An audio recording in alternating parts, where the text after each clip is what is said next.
Hello, everyone. This is Shelby Tuck Horton. I am your Vice President for Education, and I am beyond delighted to have an old friend here to speak with you all today. Some of you have been asking me to bring him on, and I was finally able to get him out of vacation mode to join us today to talk about things that were really like some of his life lessons, but mainly he's going to start out with his contract clause against Mark's advice that so many of the planners who came up under him and came up with him had started using because it helped him and it helped them in their business. So I'm going to be quiet and I am going to turn this over to my friend, Mark Kingsdorf.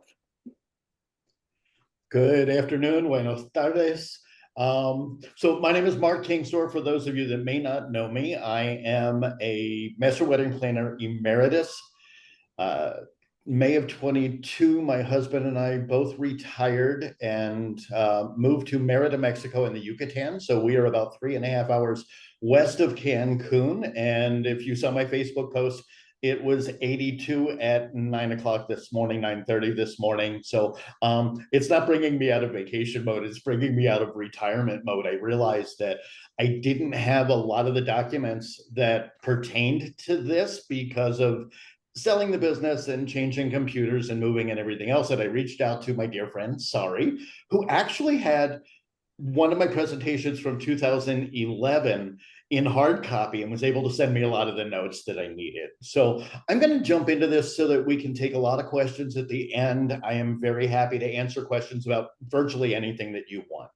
So what happened with AMA, against Mark's advice? If you know anything about the medical field, it actually means against medical advice. It means when you sign yourself out and leave.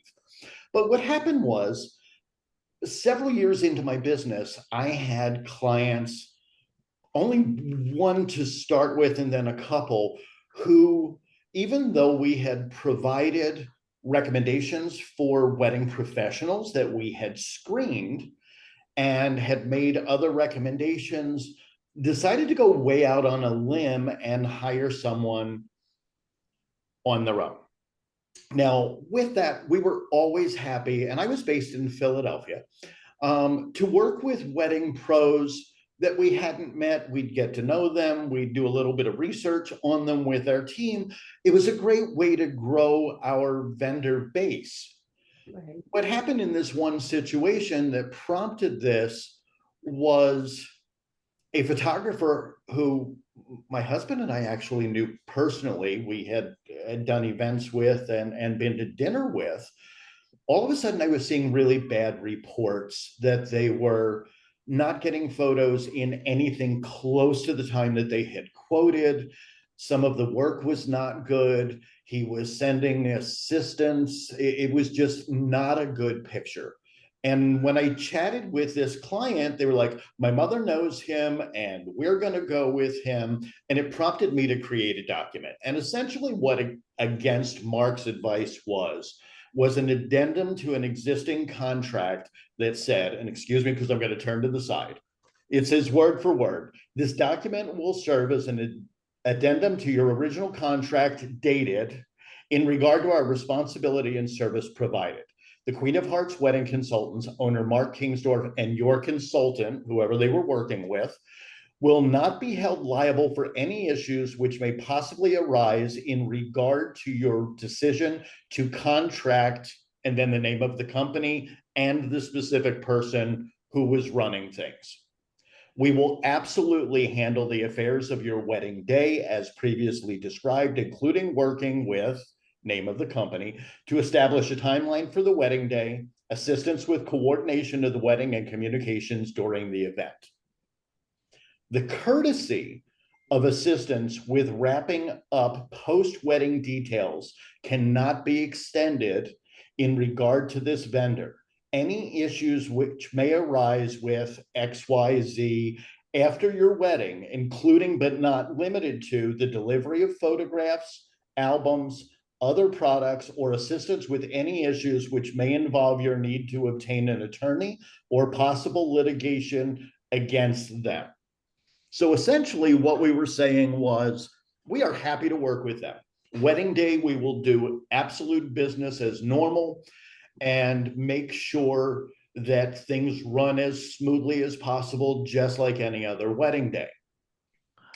But we are not going to go in and do follow up with, hey, pictures were due XYZ date. They haven't received them yet. What's the problem? What's taking so long? Or if they get an album that's not done correctly, any of those things that we would normally do pretty much as a courtesy for most clients, just general follow up, we needed to take off the table. And in this case, it was really a good thing because one of my staff was working that wedding, considerable distance from our home base. It was in far South Jersey, outside of Philadelphia, which is an hour and a half away. Photographer allegedly showed up, checked in, had an assistant, said he needed to run to the store to get batteries, and never came back. The assistant photographed the entire wedding, and the follow-up became, had a car accident, had to go to the hospital, wasn't good. And then I found out from somebody else that he was shooting another wedding. He had double booked. So in this case, it was exactly like we needed to do. We used it one other time. Thankfully, there were no issues with the vendor that they had selected, and we moved on from there. So that's the whole gist of it. Contracts backing up to that, we're pretty specific in outlining how we researched wedding professionals, that we went by the reviews with the Better Business Bureau, that we checked their reviews on Google and places like The Knot and Wedding Wire. We had our ears to the ground. I mean, we did 12 years worth of weddings with myself and 3 full-time planners. So we had a lot of background on people in the industry, and being involved specifically with ABC, with one of the first LNGs that ever launched, we were really able to get a good grip on new people that were coming up, and listening to some vendor reviews for people that may not have been so good, to kind of monitor people and get an idea of what was going on in the scene. So when we started to hear not great stuff about this photographer, there was one other who subsequently closed his business and left people without albums and photographs. Fortunately, not somebody that we had any weddings booked. I actually knew somebody personally, a friend of my sister's, that their daughter had used this other photographer. So you want to make sure that you tell them, hey, we're ABC members. We're involved with stuff in the area. We are really listening to what's going on with wedding pros. We have vetted people that are on our list. We make recommendations based on your specific needs. We're happy to work with other people, but if we're not hearing good stuff, we want to protect both of us.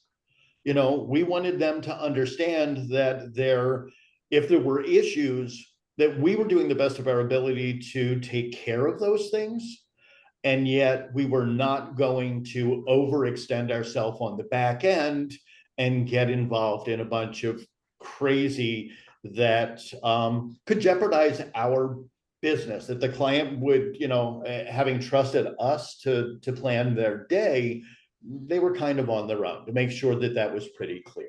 So that is the entirety of Against Mark's advice. I never thought that it was that revolutionary when we did it, but as Shelby has said, we've always had people who have come back and said, do you have a copy of that? Do you have this? Can you tell us more about it? So hopefully that gives you a little bit of insight. And like I said, I'm happy to answer questions on the back end when we do that. So I do want to talk a little bit more about contracts in general and how to protect yourself. And what I find is that up until recently, people that are within the industry and have know-how about the industry have never really drafted contracts for wedding planners and other vendors. They were always templates that were basic legal advice. Now, I'm going to backtrack a minute. I am not a lawyer. I don't play one on TV. I highly recommend that you chat with someone who is an attorney in the jurisdiction or jurisdictions where you do business. Now, the important part of that is I know that there are people in places like, I think it's Ohio, Kentucky, and Illinois that kind of all touch, and you may work in several areas. With us, Philadelphia borders southern New Jersey and Delaware. So we really had 3 states that we were doing business in, potentially could all be a little different. So it's really important that even if you are using a templated contract, that you reach out to an attorney and have them look things over. With that said, our first contract, I took a template and then drafted it for 2 reasons. Number one, to apply specifically to things that we were doing and offering. And number 2, to make sure that it was in plain English. If any of you have ever had to read closing documents for a house sale or other stuff, and it gets into that whole legal mumbo jumbo that people don't understand, a lot of times we were dealing with clients who were young couples in their, a couple times late teens, but early 20s, who parents were generally paying for things, but they were the ones that were signing the contracts. Well, they just didn't understand a lot of it. So that's why we, and I hate to say dumbed things down, but we made it understandable for the average person, because I'm not a lawyer. Sweetheart, I'm sorry. I just saw the number now. The van was in the front of it. Okay. And with that said, I actually went to a former client that we had become friends with. The dad is a practicing attorney in a large law firm, and the wife, who honestly 15 years later still sends me birthday cards and messages, which is lovely. She was a paralegal. So they reviewed everything to make sure that what I was putting out there was kosher, per se, that, we were covering ourselves. So definitely recommend that. The other thing that happened as I started to write it was that there were not parameters that pertain to what we were doing.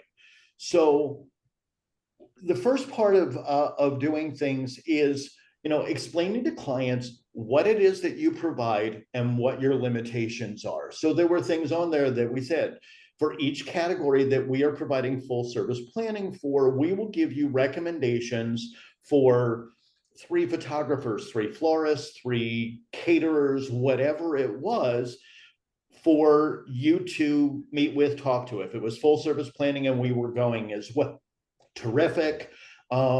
If not, if they came back and they said those 3 didn't just quite fit, we would provide 3 more, but we needed input. The other clause that we put in there was that we're only as good as the information that you provide us. When we first started planning with a couple and we met with them, we would make sure that they filled out a questionnaire, and it was long, but it was easy to do. And it was, are you a morning person or a night person? What does your ideal vacation look like? Are you an active person, or are you going to be on the beach? What are some of your favorite foods? What are your hobbies? Just anything that got us to know both partners in the couple. They each got one. Last page was prioritize each of these 10 things that are most important to you. Guys, when we had heteronormative couples, would typically say, the transportation, the music, the food, did not care about flowers and invitations and whatever. And the bride, on the flip side, may have ranked those higher. So it was a great lesson for couples in compromise.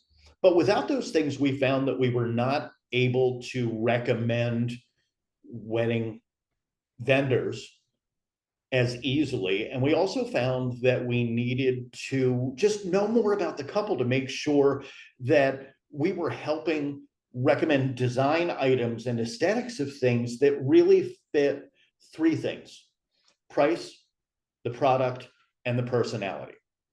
So if you were really into big over-the-top flowers and that was super important to you, we made sure that we looked at the budget and said, you've got 200 people, that's minimum of 20 tables. The arrangements you sent us pictures of are $500 a piece. Not really working, but we can also make sure that they do flowers similar to that style, smaller, that are within your budget. Something had to go. So all of those things gave us information right from the beginning, and we included those in the contract. It says that we can only provide the services based on the information you gave us. There were other things that said, time is of the essence. Just like your time is important, so is ours. We put in a clause that pretty much said, if we send you pricing and information on a vendor, you don't follow up with us, you don't follow up with them, you can't come back at us when 20 days later you get around to following up and they no longer have the date available, or whatever that may have been. Everything has time to it. We also put in clauses that were very specific about how much time we provided with a client based on the service package level that they booked. So if you booked one of our base packages that was not just wedding day direction, but maybe 20 hours of time, you had 20 hours of face-to-face meeting time. You could email us whatever you wanted. We could do short calls. But it also said that if you seem to have a lot of questions and are not able to do a face-to-face meeting time, which would be preferable, that a Skype meeting would count as an hour of your face-to-face planning time, because there's nothing worse than getting on the phone with a couple that said, I just have one question, and 2 hours later, your day has been eaten up. So we really outlined in the contract, those step-by-step things. We were very clear with the fact that our business hours were Monday through Friday, 9 to 6, evening exceptions based on our availability, because there were things like ABC meetings and other stuff going on, and family time.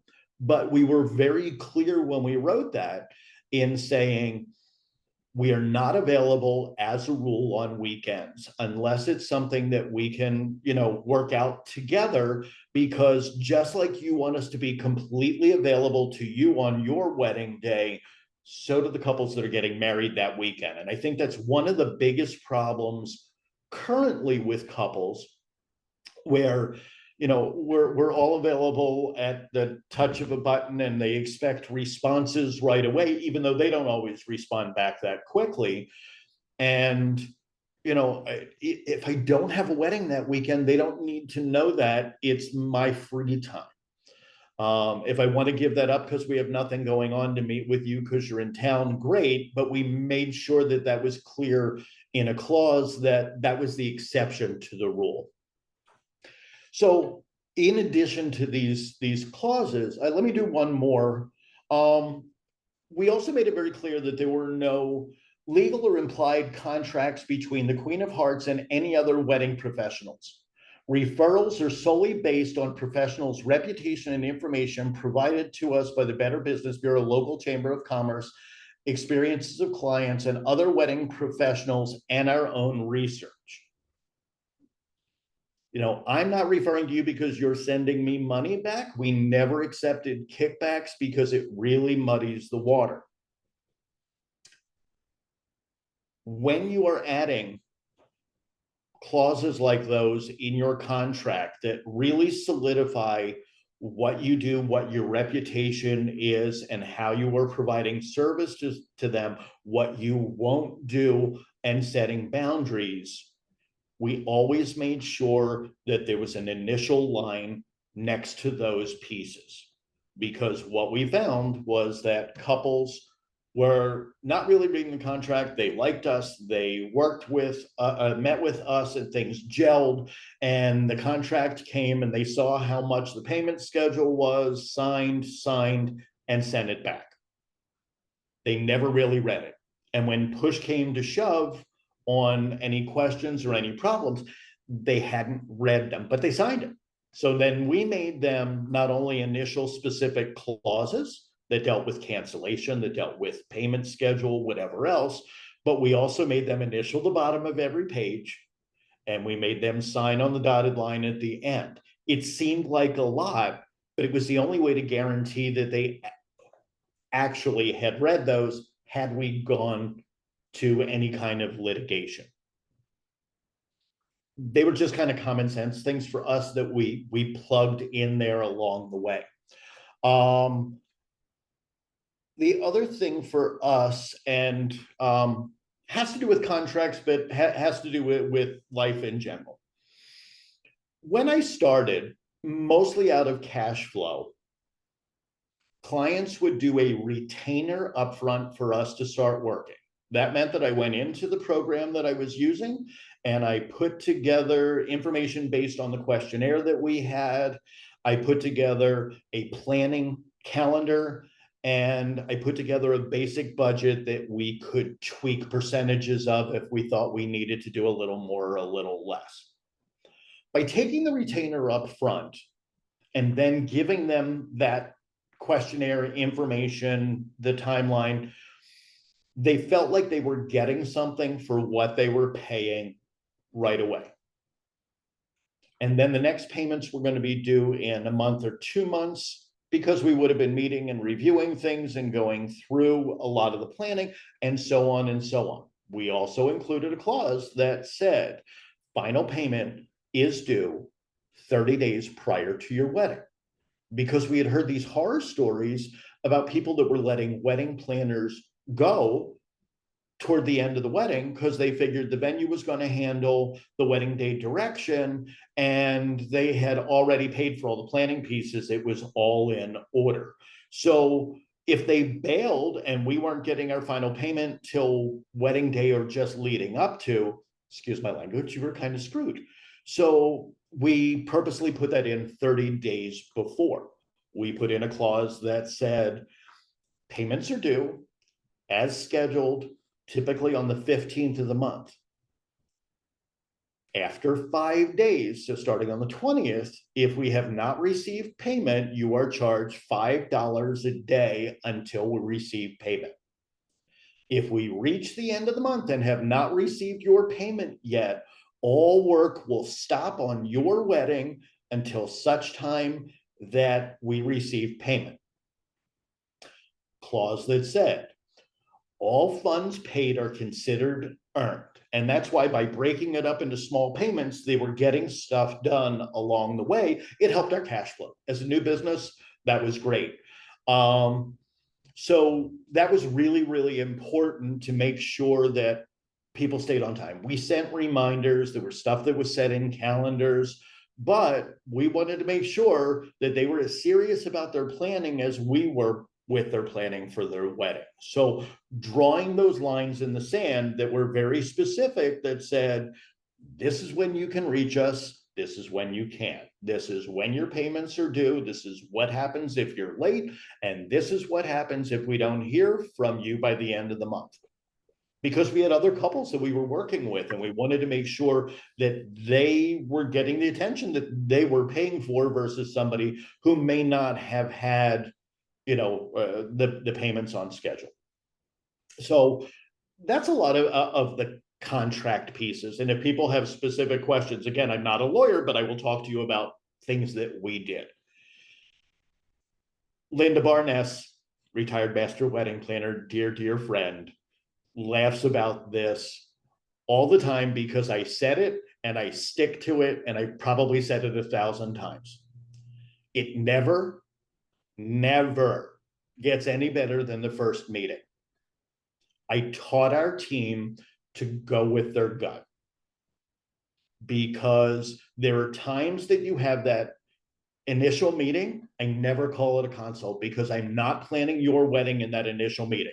I made it very clear to prospective couples and their families that this is a chance for us to get to know each other. You can see some of the work that we've done. You can find out what our process is. You get to meet us, whether it was me or one of the members of the team. I was always there, even if they were booking Rebecca, Karen, Christina, and anybody. We were there to make sure that as a business, I thought that it was a good connection. 2 times. Number one, I met with a young lady. She seemed really nice. She had been referred by couples that we had worked with. I met with her and she showed up late and she was like, can we rush through this meeting just a little bit? I have a baby shower that I need to go to. And my spidey senses all went off, that tingling that's like, this is not good. Well, we moved forward with going to contract, and I wrote the contract and met with her to finalize the contract. And she started redlining stuff on our contract. I don't want his name on it. This contract is solely with me. I don't want this in there. I don't want that in there. Now, the only clause we ever let anybody redline was one that we had included, that we have the right to obtain photographs of your wedding from the photographer, videographer to use in our social media marketing, whatever. If for non-disclosure reasons, privacy reasons, they didn't want that, I was okay with that. We would work around that one, but not letting them redline anything else. And I left the meeting and I said, hopefully you got a lot out of the information I gave you on the front side in terms of, the questionnaire and other things that we were putting together for you. I'm going to return half of your retainer, and I'm sorry, but I just don't think we're a good fit. Really, really good. Fast forward a year, Christina is working a wedding in Center City, Philadelphia, not far from where our office was. I pop in, this former potential bride is a bridesmaid in the wedding.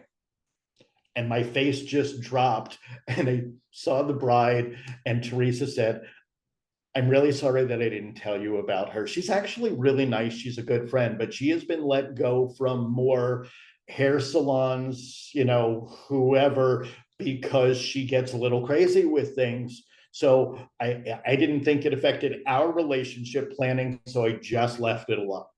So go with your gut. Second time was a bride whose parents were actually friends of my husband's family. They owned a large printing business. When I met with them, the bride could not have been meaner to her mother. They were putting out a lot of money for a really nice wedding, and this bride was just nasty to her mother. And my gut was telling me no. And we went ahead because of relationships, and Christina, who was working with them specifically on paper products for the wedding, reached a point where she begged me to not make her work on programs, menus, and escort cards, because just the invitation stuff was so difficult. As it turned out, just inside of 30 days before the wedding, so all of the final payments have been made, the groom called off the wedding. And our question has always been, what do you have to do with a guy who is 6'3", 300 pounds, and a night shift guard at Trenton State Prison? How mean do you need to be to this guy to have him call off a wedding? So go with your gut. It never gets any better than the first meeting. So definitely, when you're new and you're starting a business and you're looking at cash flow, those first couple years, all money looks green. You are ready to go. You want to jump in and take everything that comes into your office, and you can end up spending way more time on those folks spinning your wheels instead of bringing in new couples or really hand-holding the couples that you enjoy working with, who are being responsive and respectful of your time. So they're just a couple things that we put into it. So it's really important to set expectations, not only in your meeting, but also when you do your agreement. Be very specific about what you will provide and what you will not provide. And then one of the other things that we ended up doing was we put a clause in, and let me see if I can find it. All right. A photographer that we knew very well young woman, single, petite, was photographing a wedding, not one of ours. And the groomsmen got belligerent and handsy and made her feel violated and really uncomfortable. And somewhere along the line, she had put a clause in her contract that was an out. And as a guy, I wasn't too worried about it, but I knew that I had planners and assistant planners who would be out on a day that I wasn't there that may need to deal with those situations. And I wanted to make sure that we were protected. So the clause that we put in reads, in the event of extreme circumstances, nope, wrong one, sorry.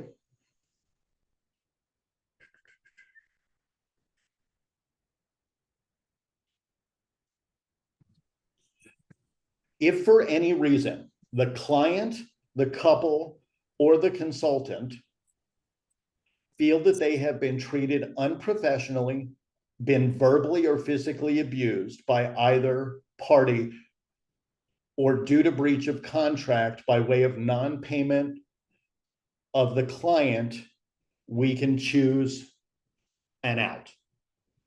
Like, if you're harassing my team, we will come to you as the client, even on your wedding day, and say, your guys are threatening my staff. They're being unprofessional. They've harassed them. They've touched them. It needs to end, or we leave. And typically what would happen, and it did not, fortunately, have an issue in this area, was that we would go, if the couple were the client, we would go to the parents on the wedding day and say, this needs to be handled, rather than really disturbing the couple.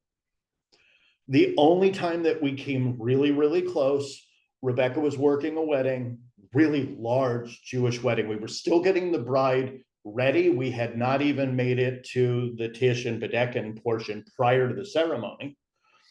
And the bride was just really nasty. Nothing, like, her dress wasn't fitting right. And why couldn't Rebecca fix it? And why isn't this coming together? And how come the food is all the way over there when we're over? And it got really bad. And I can tell you, Rebecca has really thick skin. She came to me in tears because this was getting out of control. So I did have two recourses. Number one, go to the mom and say, fix this or we're leaving, which you really don't want to do to somebody before they've even really started their wedding day. Or swap out. Now, in most cases, I would have probably gone in. It was the dressing area for 10 or 12 bridesmaids, whoever. So one of my other team members who grew up in entertainment for bar and bat mitzvahs and was really accustomed to dealing with this very high maintenance clientele stepped in. And it was a little rough for her, but she was still really good with it. So we never had to enforce that, but it's always really good to have that out and know how it applies and know how you want to use it. Excuse me.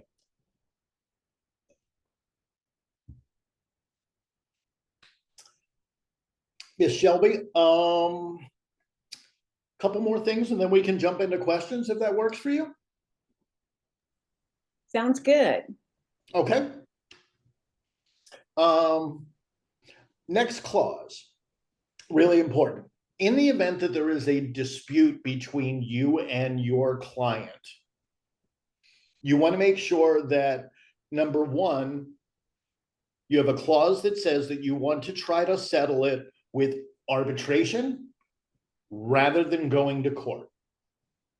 And again, that's one of those legalese things. I'm not a lawyer, but I had found it in a number of contracts. And what that means is that arbitration is basically a sit down with a neutral party that does arbitration to talk through all of the issues, see where the common ground is, and come to a resolution.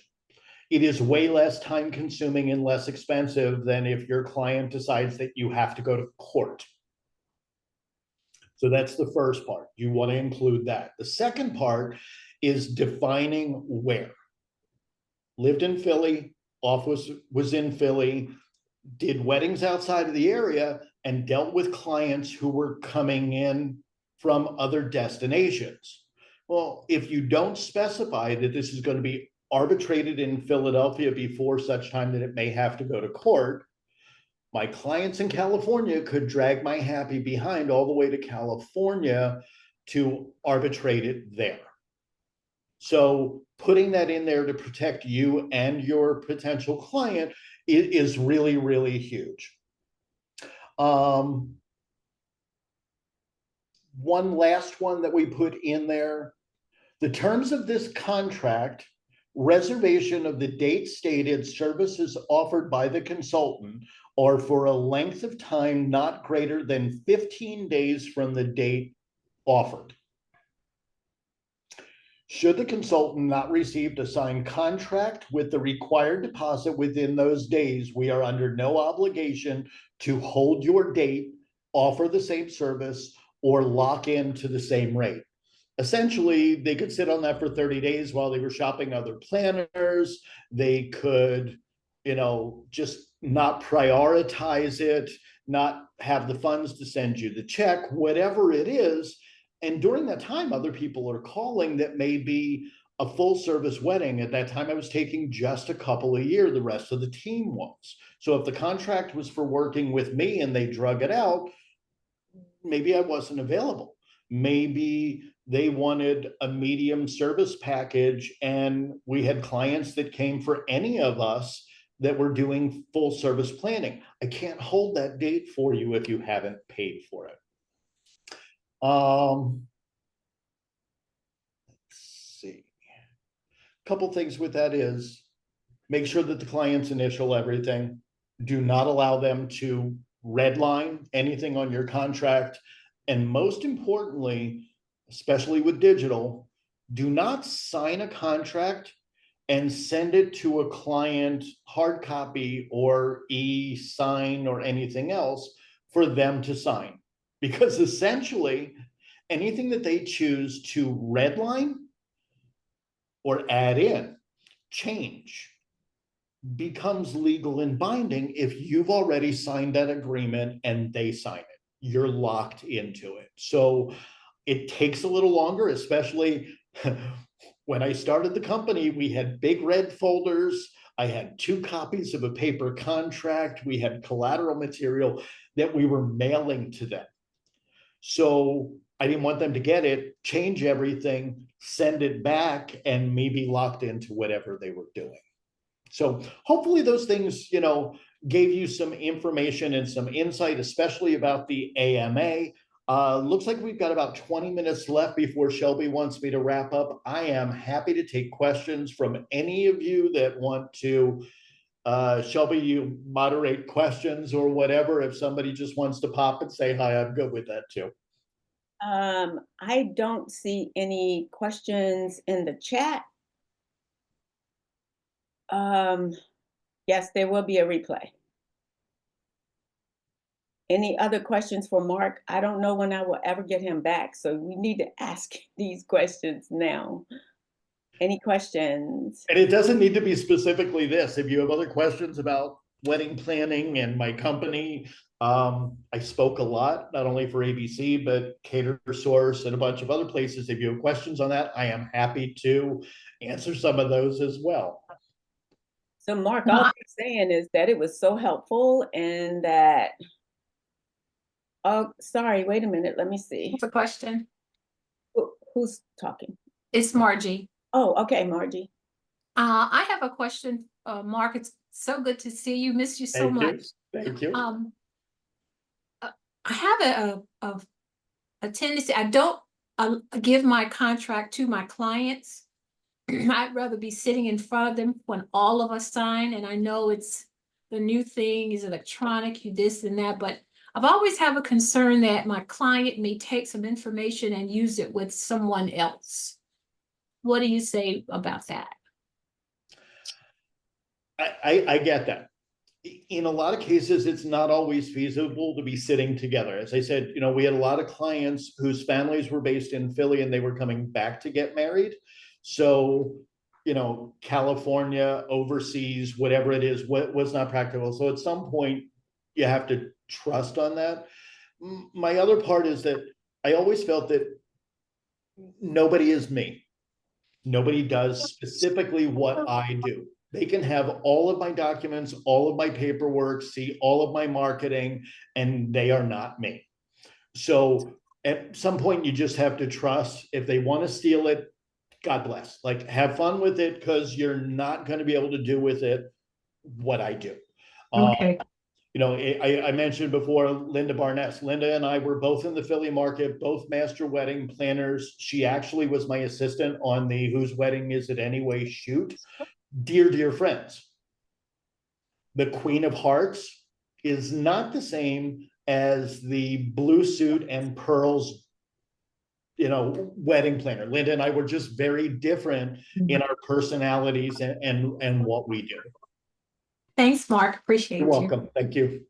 Mark, I have a question from Sharon. How do you recommend finding a lawyer in your area that is familiar with events?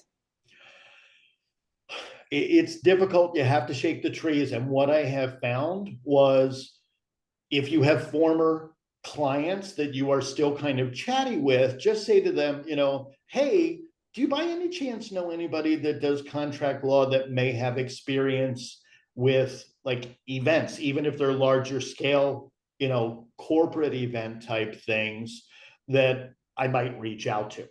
Like I said, in my case, I had a family that daughter lived in UK, mom and dad were in Philly. We became really good friends. He was involved in contract law, and she did reviews of documents for the whole firm. So that one was easy. It's just a matter of shaking the trees. I don't know that there's anybody out there that says, I do contract law specific to weddings and events. Thank you, Mark. The next question is from Tanya. Do you have vendors sign agreements with you that will adhere to standards that match yours? I didn't, only because there was a really fine line of, once you have them sign something that adheres to your standards, now you have a relationship that goes further than we recommended you based on your reviews and the work that we've seen. We just made it very clear when we were meeting vendors that, we expect that you're going to be responsive, that you're going to copy us on information going back and forth, that you will work with us when we have questions for you on the timeline, and whatever else was important, or we're not referring to you again. And very clear, if we have issues the day of, we talk it out, but if we can't come to a resolution, you're not working with us again. And our biggest challenge in all of that was that we used to work with a lot of bands coming out of New York City, which was only an hour and a half up the road. Well, it's very common in New York to walk up to the bar and have a cocktail while you are performing. Doesn't fly in Philly, and it certainly didn't fly with my weddings. So that was one of them. The other thing was, and I just had to be upfront, usually photographers and videographers, you are not a guest at cocktail hour. You are there to document what's going on or be over here shooting details. So please don't help yourself to hors d'oeuvres. We'll take care of making sure that you're fed. And part of that was that we treated them really well. We always advocated for them having meals and those kind of things. I just didn't want to get into an area where, we have a written agreement between the two of us that you're going to do X, Y, and Z. It's like, I never did a whole wedding package where you paid me for everything and then I paid for everybody else, because now if they screw up, I'm really responsible for what's going on with that. Thanks, Mark. You're getting a lot of love notes here. Tia Robinson said, I'd like to just say thank you, Mark. You know I love you. and all that you do forever. You have helped me personally, business-wise, and in so many ways. And I'll always give you your flowers and be forever grateful. And Jen, second that. Jen Ball, second that. And I don't know who Jay Brown is, but Jay Brown said, I miss seeing you on Whose Wedding Is It Anyway? I watched an episode on YouTube the other day. And another question is from Marcia. What do you do about weather-related cancellations? So I am probably not the person to answer that one. Sorry. Or Tammy Waterman are great because they deal with more hurricanes than you ever want to deal with in a lifetime, and they deal with it very well. I was fortunate enough that a majority of our weddings were higher end hotels in Center City, Philadelphia, so weather was not so much of an issue. We didn't have a lot of couples that were planning middle of the winter weddings. We had a few, and you have to take that as it goes. Tammy had a client recently. I just saw her post a 5-star review from Google that said their wedding fell between 2 major hurricanes and they lost their venue. So, like I said, Tammy Waterman, sorry, in Puerto Rico, they are definitely the ones if you want to know about weather-related stuff. Oh, let me see. Something just came in. Oh, sorry, it said she worked that She wedding. worked that wedding with Tammy. Yeah. Yeah. Last call for questions before I let you all get back to work. All right, anybody want to pop on real quick and say something to Mark before we stop this? We love you. Love you. Thank Besos. you. You know why Good I to still see have you. that? Because I still use that. Yeah. Thank you. Yeah, the AMA serves you well when you have people in your market that you know you really don't want to work with, and a client is always liable to say, hey, we found them, their work is pretty. You know better.